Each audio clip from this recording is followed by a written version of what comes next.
Hello children, ఈరోజు మనం change of state అనే కాన్సెప్ట్ అనేది నేర్చుకోబోతున్నాం. ఇందులో మనం చేంజ్ ఆఫ్ స్టేట్ అంటే ఒక స్టేట్ నుంచి ఒక స్టేట్కి ఎలా పదార్థం అనేది మారుతుంది, అలాగే లేటెంట్ హీట్ అనే కాన్సెప్ట్స్ గురించి మనం నేర్చుకోబోతున్నాం. ఇక్కడ మీరు చూసినట్లయితే states of matter solid, liquid, gas, plasma, Bose Einstein, condensate అని మనకి కనిపిస్తున్నాయి. ఇందులో ముఖ్యంగా మనకి సాలిడ్, లిక్విడ్, గ్యాస్ గురించి మనం 10th క్లాస్ వరకు చదువుకుంటాము. కాబట్టి ఈ 3 స్టేట్స్ ఏ విధంగా ఒక స్టేట్ నుంచి ఒక్కొక్క స్టేట్కి ఎలా చేంజ్ అవుతుంది, ఈ ఫేజ్ చేంజ్ ఎలా జరుగుతుంది అనేది ఈ వీడియోలో చూద్దాం. ఇక్కడ మీరు చూసినట్లయితే సాలిడ్ లిక్విడ్గా మారటం, లిక్విడ్ గ్యాస్గా మారటం మనం రోజు చూస్తూనే ఉంటాం. మన ఐస్ క్యూబ్స్ వాటర్గా మారటం, అలాగే వాటర్ని మనం వేడి చేసినప్పుడు వాటర్ వేపర్గా మారటం. అంటే మనం ఈ చేంజ్ ఆఫ్ స్టేట్ మనం అబ్జర్వ్ చేస్తూ ఉంటాం కదా, వీటి గురించి ఇప్పుడు డీటెయిల్డ్గా ఇప్పుడు నేర్చుకోబోతున్నాం. ఇక్కడ చూసినట్లయితే సాలిడ్ లిక్విడ్గా కన్వర్ట్ అవటం, సాలిడ్ ఫేజ్ లిక్విడ్ ఫేజ్గా కన్వర్ట్ అవటం, లిక్విడ్ ఫేజ్ గ్యాసియస్ ఫేజ్గా, again gaseous phase is converting into liquid and again liquid phase is converting into solid.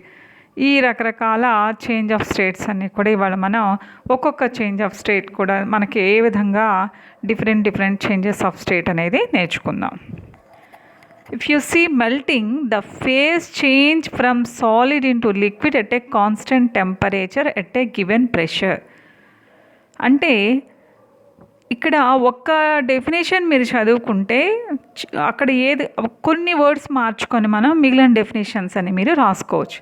The phase change from solid into liquid at a constant temperature at a given pressure. అంటే ఇక్కడ మనకేం జరుగుతుంది, solid కాస్త లిక్విడ్గా change అవుతుంది. దీన్నే మనం ఏమంటాం, melting. The phase change from solid into liquid at a constant temperature at a given pressure. This temperature is called melting point. ఒకవేళ మెల్టింగ్ పాయింట్ డెఫినేషన్ రాయమన్నారనుకోమ్మా, the phase change from solid into liquid at a constant temperature at a given pressure, this constant temperature is called melting point అని రాస్తే సరిపోతుంది. That means the phase change from solid into liquid melting means. Okay, next reverse process. The phase change from liquid into solid, reverse process అనమాట. The phase change from liquid into solid at constant temperature at a given pressure, that is solid. Here you can see liquid to solid, that is freezing. Okay, next boiling. The phase change from liquid into gas at a constant temperature at a given pressure. Here you can see liquid is changing into gas, that is called boiling. Again we shall define boiling point. This temperature is called boiling point. Boiling point definition adigaranukoma, the phase change from liquid into gas at a constant temperature at a given pressure, this temperature is called boiling point అని రాస్తే సరిపోతుంది. ఓకేనమ్మా, ఇక్కడ ఈ boiling liquid to gas మన change అవ్వడం, boiling, evaporation అని 2 words వాడతారు. Phase change from liquid to gas. Boiling అయితేనేమో the phase change from liquid to gas at a constant temperature at a given pressure అంటాము. కాన్స్టెంట్ టెంపరేచరు, ఆ constant టెంపరేచర్నే మనం boiling point అంటాం. Evaporation అంటే ఏంటంటే the phase change from liquid to gas at any temperature below its boiling point. అంటే boiling point కంటే కింద ఏ టెంపరేచర్ దగ్గర అయినా సరే ఫేజ్ చేంజ్ జరుగుతుంది, లిక్విడ్ టు గ్యాస్ అనమాట. That is called evaporation. కాబట్టి ఆ డిఫరెన్స్ అనేది గుర్తుపెట్టుకోండి. The phase change from liquid into gas at constant temperature at the boiling point at the constant temperature at a given pressure. Evaporation means the phase change from liquid to gas at any temperature below its boiling point. At any temperature below its boiling point. Next, the reverse process. The phase change from gas into liquid at constant temperature at a given pressure, that is called condensation. That is, here you can see the gas is converting into liquid, that is condensation. That is the reverse process of boiling. Okay, next, solid into gas directly. The phase change from solid into gas directly at constant temperature at a given pressure, that is called sublimation. మీరు కర్పూరం ఇవన్నీ చూస్తారు కదా, డైరెక్ట్గా ఏమవుతుంది, వేడి చేసినప్పుడు solid state నుంచి గ్యాసియస్ స్టేట్కి వెళ్తుంది. దట్ ఈస్ కాల్డ్ సబ్లిమేషన్ అనమాట. అలాగే రివర్స్ గ్యాస్ డైరెక్ట్గా సాలిడ్గా మారటానికి కూడా మనం డిపాజిషన్ అంటాం అనమాట. ఇప్పుడు ఒక్కసారి ఇంతవరకు ఏం నేర్చుకున్నా అనేది ఒకసారి సమాప్ చేద్దాం. Melting, the phase change from solid into liquid. The reverse process, freezing, the phase change from liquid into solid.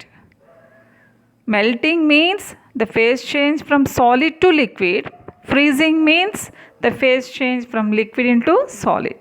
And boiling, the phase change from liquid to gas at a constant temperature. You have to write for everything at a constant temperature, at a given pressure, like the way, so you have to write. For evaporation, the phase change from liquid to gas at any temperature below its boiling point. You have to write the phase change from liquid to gas at any temperature below its boiling point. Next, condensation, the phase change from gas to liquid. The phase change from gas to liquid. And sublimation, the phase change from solid into gas directly without going into liquid phase. Okay, already we learned melting, freezing, boiling, evaporation, condensation, sublimation. Melting, freezing is the reverse process of melting, and condensation is the reverse process of evaporation. Okay, next we can see, when melting, you can see that when the substance is converting the solid phase to liquid phase, it will absorb energy. The heat energy is absorbed. When the liquid phase is converting into gaseous phase, that is boiling or evaporation, the heat energy is absorbed. But while in the reverse process, melting, in melting the heat energy is absorbed. In freezing, the heat energy will be released, and that means liquid to solid. When the substance is converting liquid phase into solid phase, the energy will be released. గుర్తుపెట్టుకోండమ్మా, solid నుంచి లిక్విడ్కి మారేటప్పుడు ఎనర్జీని absorb చేసుకుంటుంది. Liquid నుంచి మళ్ళీ సాలిడ్కి మారేటప్పుడు ఆ heat ఎనర్జీని release చేస్తుంది. అలాగే ఇక్కడ మనకి బాయిలింగ్లో కానీ ఎవాపరేషన్లో కానీ లిక్విడ్ ఫేజ్ నుంచి గ్యాసియస్ ఫేజ్కి మారేటప్పుడు అది హీట్ ఎనర్జీని అబ్జార్బ్ చేసుకుంటుంది. వేరాజ్ in condensation, when it is converting gaseous phase into liquid phase, it will release energy. Likewise in the sublimation also, when it is changing from gas to solid, that is deposition, it will release energy.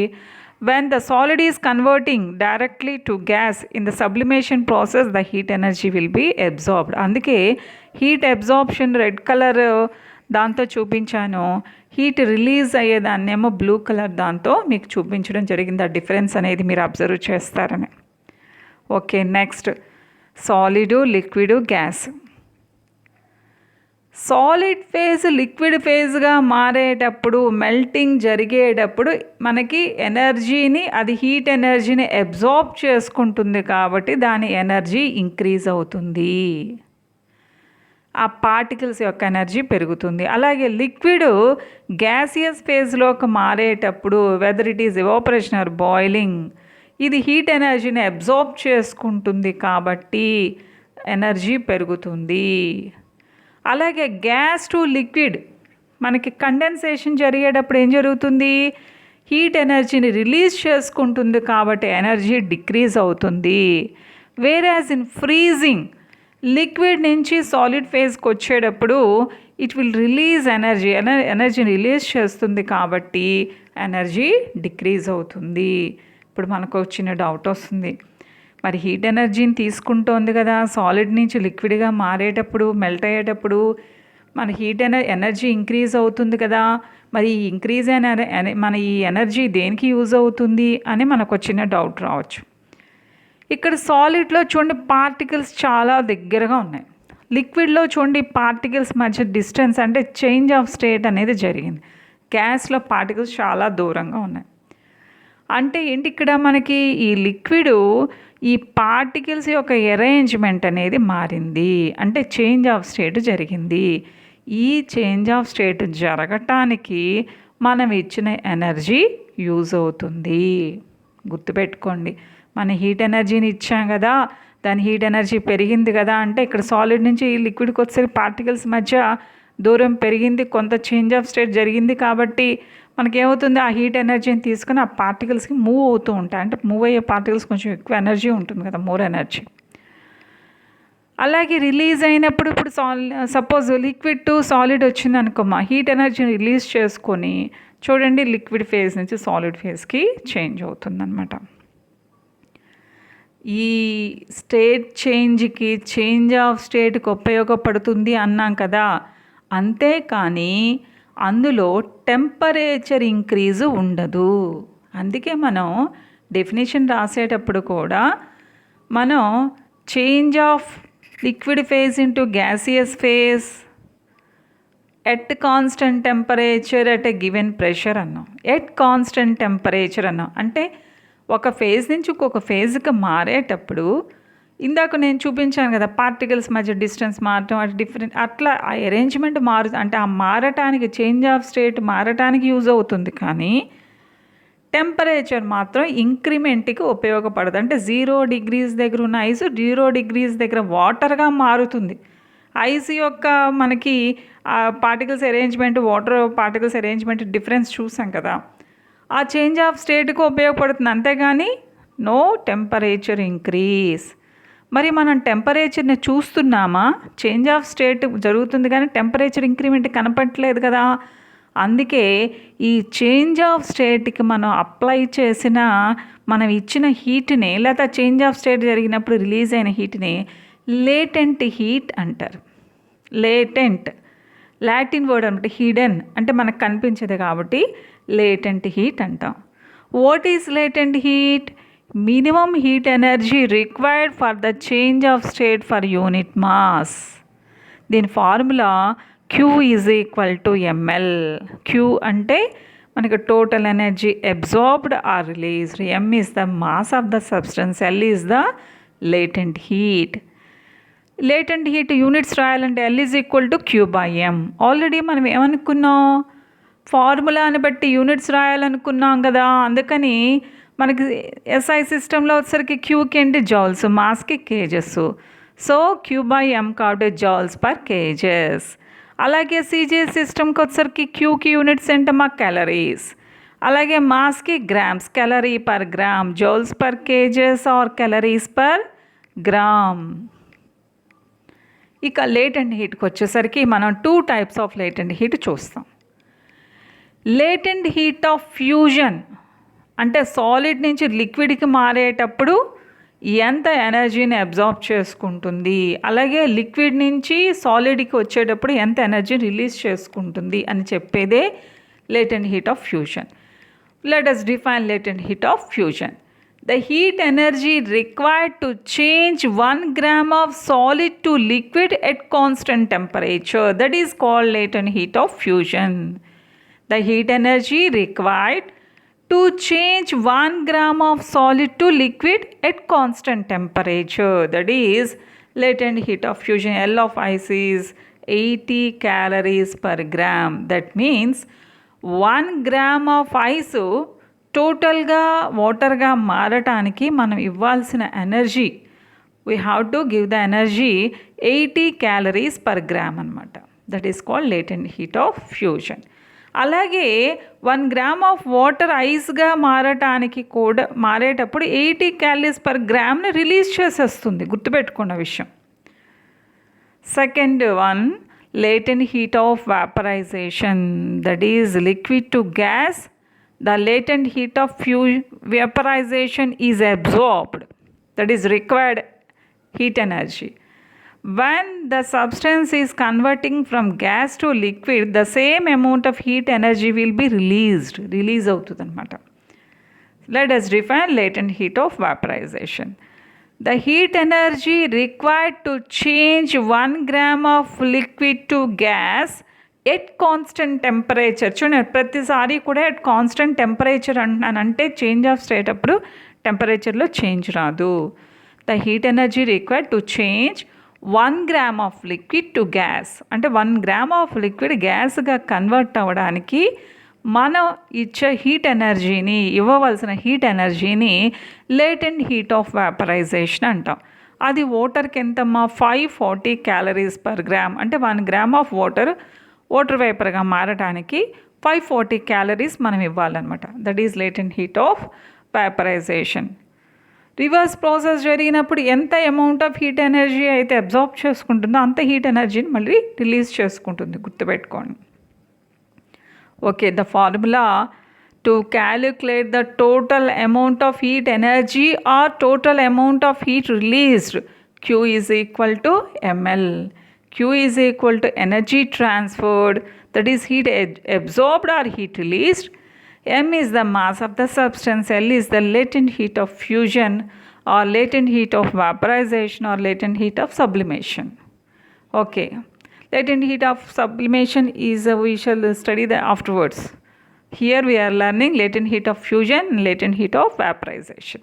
ఏం లేదమ్మా, latent heat of sublimation అంటే మనకి 1 gram of solid డైరెక్ట్గా వేపర్గా మనకు convert అవ్వడానికి, sublimation జరగడానికి మనం how much of energy is required అనేది latent heat of sublimation. Okay, మనకి ఈ 10th క్లాస్లో మనకి latent heat of fusion, latent heat of vaporisation ఉన్నాయి మనకి. ఓకే, ఇప్పుడు ఇక్కడ జాగ్రత్తగా చూడమ్మా. ఇక్కడ మీరు కొన్ని విషయాలు చాలా జాగ్రత్తగా చూడాలి. అంటే ఇక్కడ ఐస్ అనేది చూస్తున్నాం మనం, అంటే 0 degrees దగ్గర ఉన్న ఐస్ చూస్తున్నాం. అలాగే 0 degrees దగ్గర ఉన్న వాటర్ని చూస్తున్నాం. అంతేకాని ఇది జీరోనే, ఇది జీరోనే at constant temperature. Okay, change of state జరిగింది. what is the total amount of heat absorbed during this change of state? Q is equal to ml. Okay, ఇప్పుడు ఈ 0 degrees దగ్గర ఉన్న వాటరు 100 degrees దగ్గర ఉన్న వాటర్గా మారింది, అంటే హీట్ ఎనర్జీని తీసుకుంది. ఇది వాటరే, ఇక్కడ వాటరే, చేంజ్ ఆఫ్ స్టేట్ కాదు, ఇక్కడ టెంపరేచర్ ఇంక్రీజ్ అయింది అంతే, చేంజ్ ఆఫ్ స్టేట్ కాదు. అలాంటప్పుడు మనం Q is equal to M into S into delta T అనే ఫార్ములాని వాడతాం. చూడండి, మళ్ళీ చెప్తున్నాను. ఐస్ వాటర్గా మారింది, రెండు కూడా 0 degrees. ఇక్కడ ఐస్ కాస్త వాటర్గా మారింది, చేంజ్ ఆఫ్ స్టేట్ రెండు 0 degrees దగ్గర ఉన్న ఐస్ 0 degrees వాటర్గా. అప్పుడు మనం వాడాల్సిన formula Q is equal to ml. 0 degrees దగ్గర ఉన్న ఐసు 100 degrees, 0 degrees దగ్గర ఉన్న వాటర్ అమ్మ, 0 degrees దగ్గర ఉన్న వాటరు 100 degrees దగ్గర ఉన్న వాటర్గా మారింది. రెండు వాటరే, టెంపరేచర్ ఇంక్రీజ్ అయింది, చేంజ్ ఆఫ్ స్టేట్ ఏమీ జరగలేదు. వాటరు 0 degrees సెంటీగ్రేడ్ నుంచి 100 degreesకి పెరిగింది. అప్పుడు మనం వాడాల్సిన formula Q is equal to M into S into delta T. Again 100 degrees దగ్గర ఉన్న వాటరు 100 degrees దగ్గర ఉన్న వాటర్ వేపర్గా మారింది. రెండు 100 degrees దగ్గరే. చేంజ్ ఆఫ్ స్టేట్ అంటే వాటర్ నుంచి మనకి గ్యాసియస్ స్టేట్లోకి వాటర్ వేపర్గా మారింది. మళ్ళీ మనం వాడాల్సిన formula Q is equal to ml. అంటే మనం ఇచ్చే ఎనర్జీ రెండు రకాలుగా ఉపయోగపడుతుంది, whether it may be for the change of state or for the temperature increase. ఒకవేళ చేంజ్ ఆఫ్ స్టేట్ అయితే ml వేస్తాము, టెంపరేచర్ ఇంక్రీజ్ అయితే మనం Q = m × S × ΔT వేస్తాం. అలాగే ఇంకొక విషయం ఏంటంటే మనకి 100 డిగ్రీస్ దగ్గరున్న వేపర్ 100 డిగ్రీస్ దగ్గరున్న వాటర్గా మారింది, చేంజ్ ఆఫ్ స్టేట్. ఇక్కడేమో మనకి బాయిల్ అయినప్పుడేమో ఎనర్జీని అబ్జార్బ్ చేసుకుంది. Q = ml ఫార్ములా వేసి కడతాం. సేమ్ అమౌంట్ ఆఫ్ ఎనర్జీని ఇక్కడ ఏం చేసుకుంటుంది, రిలీజ్ చేస్తుంది అన్నమాట. బయట గుర్తుపెట్టుకోండి, ఇక్కడైనా ఎంఎల్ఏ కాకపోతే ఇక్కడ హీట్ ఎనర్జీ అబ్జార్బ్ చేసుకుంటుంది, ఇక్కడ హీట్ ఎనర్జీ రిలీజ్ అవుతుంది. అంత తేడా ఇక్కడ కూడా అంతే. ఎంఎల్ ఐస్ వాటర్గా మారింది, 0 డిగ్రీస్ దగ్గర ఉన్న ఐస్ 0 డిగ్రీస్ వాటర్గా.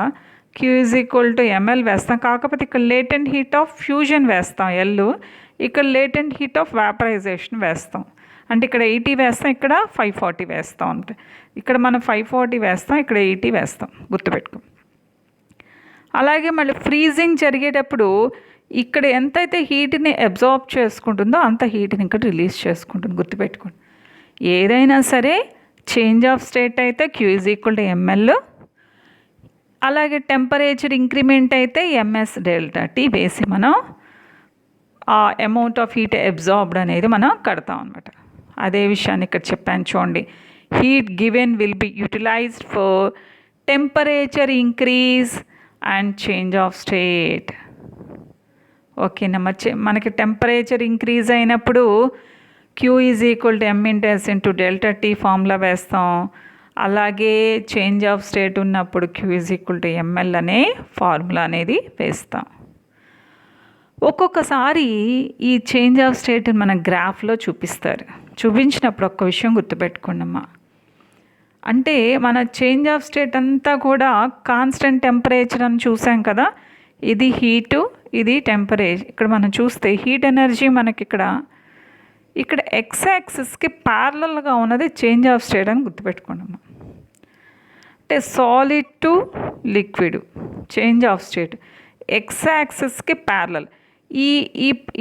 ఈ కర్వ్ ఏమో టెంపరేచర్ ఇంక్రిమెంట్ అని గుర్తుపెట్టుకోండి. ఒక్కొక్కసారి మనకి గ్రాఫ్ ఇచ్చి గ్రాఫ్ మీద కొన్ని క్వశ్చన్స్, గ్రాఫ్ మీద కొన్ని ప్రాబ్లమ్స్ అనేది కూడా ఇవ్వడానికి అవకాశం ఉంటుంది. That means AB represents temperature increase. Here you can put B, here C, it may be like we can put A, B, C, D, E, F. AB represents temperature increment, change. BC represents change of state. DE represents change of state. Likewise, we have to answer. ఇలాంటి questions ఎలా ఇస్తారనేది నేను ఒక వీడియోలో మీకు heat problems అన్ని చెప్పేటప్పుడు ఈ graph ఇచ్చి ఏ విధంగా ఒక ప్రాబ్లంగా అడుగుతారనేది కూడా ఎక్స్ప్లెయిన్ చేస్తాను. చూడండి, ఇక్కడ మీకు ఆల్రెడీ ఎక్స్ప్లెయిన్ చేశాను కదా. హియర్ యూ కెన్ సీ ఈ ఏరియాస్ని మీరు బాగా గుర్తుపెట్టుకోండి. అలాగే ఈ లేటెంట్ హీట్ అప్లికేషన్స్ ఉన్నాయమ్మా. When ice మెల్స్ a large amount of heat absorbed and this లోయర్స్ the temperature of the drink. కొన్ని కూల్ డ్రింక్స్ మన ఐస్ క్యూబ్స్లో పెట్టినప్పుడు చల్లగా ఉంటాయి, ఎందుకని లార్జ్ అమౌంట్ ఆఫ్ హీట్ని అబ్జార్బ్ చేసుకుంటాయి ఇవి మెల్టింగ్ అవ్వటం కోసం. అప్పుడు మనకి ఏమవుతుందంటే మనకి కూలింగ్ ఎఫెక్ట్ అనేది, టెంపరేచర్ డౌన్ అవుతుంది కాబట్టి సరౌండింగ్స్లో కూలింగ్ ఎఫెక్ట్ అనేది వస్తుంది. అలాగే చూడండి, when steam condenses on food, ఏదైనా ఒక ఫుడ్ మెటీరియల్ అంటే మన స్టీమ్ మీద, మన మెథడ్ ఆఫ్ స్టీమింగ్లో స్టీమ్ మీద మన పదార్థాలను ఉడకబెట్టేటప్పుడు ఈ టెక్నిక్ బాగా యూజ్ అవుతుంది. When steam condenses on the food, the latent heat is released directly on to the food, enables the food to be cooked at the faster rate. కాబట్టి ఈ విధంగా మనకి లేటెంట్ హీట్ అప్లికేషన్స్ అనేవి మన daily లైఫ్లో చూస్తూ ఉంటాం కదా. ఎందుకంటే వాటర్కి large value of latent heat ఉంది కాబట్టి లేటెంట్ హీట్ ఆఫ్ వేపరైజేషన్ ఉంది కదా, 540 calories/gram. కాబట్టి ఈ విధంగా మనకి స్టీమింగ్ కుకింగ్ మెథడ్స్లో మనకి స్టీమ్ మీద కుక్ చేసే మెథడ్స్కి బాగా ఈ ప్రాపర్టీ అనేది యూజ్ అవుతుంది. కాబట్టి ఈరోజు మనం చేంజ్ ఆఫ్ స్టేట్లో మనం మెల్టింగ్ చూసాం, ఫ్రీజింగ్ చూసాం, solid to liquid, liquid to solid. అలాగే boiling, evaporation, that means liquid to gas. Boiling ఏమో అట్ కాన్స్టెంట్ టెంపరేచర్, ఇవాపరేషన్ ఏమో at any temperature below its boiling point. అలాగే మనం కండెన్సేషన్ అంటే gas phase to liquid phase. ఈ విధంగా మన different types of sublimation, డైరెక్ట్గా gas to solid to gaseous state అనేది చూసాం ఆల్రెడీ. ఈ విధంగా డిఫరెంట్ స్టేట్స్ ఆఫ్ మనకి చేంజ్ ఆఫ్ స్టేట్స్ అనేవి చూసాము. అలాగే మనం వాట్ ఈజ్ లేటెంట్ హీట్ అనేది చూసాము. ఈ లేటెంట్ హీట్ చేంజ్ ఆఫ్ స్టేట్కి యూజ్ అవుతుంది, అంతేగాని టెంపరేచర్ ఇంక్రిమెంట్కి కాదు. ఎట్ కాన్స్టెంట్ టెంపరేచర్ మనకి దగ్గర మనకి చేంజ్ ఆఫ్ స్టేట్ జరుగుతుంది. చేంజ్ ఆఫ్ స్టేట్ జరిగేటప్పుడు టెంపరేచర్ రైజ్ ఉండదు అనే విషయం మనం తెలుసుకున్నాం. అలాగే latent heat of fusion, latent heat of vaporisation కూడా చూసాము. లేటెంట్ హీట్ అప్లికేషన్స్ చూసాము. అలాగే మనం ఒక సబ్స్టెన్స్కి హీట్ ఎనర్జీ ఇచ్చినప్పుడు that will be utilised for 2 purposes అనుకున్నాం. First one is change of state and the second one is temperature rise. అలాగే ఇంకొక విషయం కూడా మనం అబ్జర్వ్ చేసాం. మనం డ్యూరింగ్ మెల్టింగ్ మనకేమవుతుంది, సాలిడ్ నుంచి లిక్విడ్కి వెళ్ళేటప్పుడు ఎనర్జీ అనేది అబ్జార్బ్ చేసుకుంటుంది. ఎంత అమౌంట్ అయితే ఎనర్జీని అబ్జార్బ్ చేసుకుంటుందో again in the reverse process freezing from liquid to solid, the energy will be released. In the same in the case of boiling, the heat energy will be absorbed. During condensation, heat energy will be released. ఈ విషయాలని మనం నేర్చుకున్నాం కదా. కాబట్టి ఈ video మీకు బాగా నచ్చినట్లయితే లైక్ చేయండి, షేర్ చేయండి, సబ్స్క్రైబ్ చేయండి. Don't forget to subscribe. మనం నెక్స్ట్ వీడియోలో evaporation, what are the factors that affect evaporation and applications of evaporation అనేది చూద్దాము.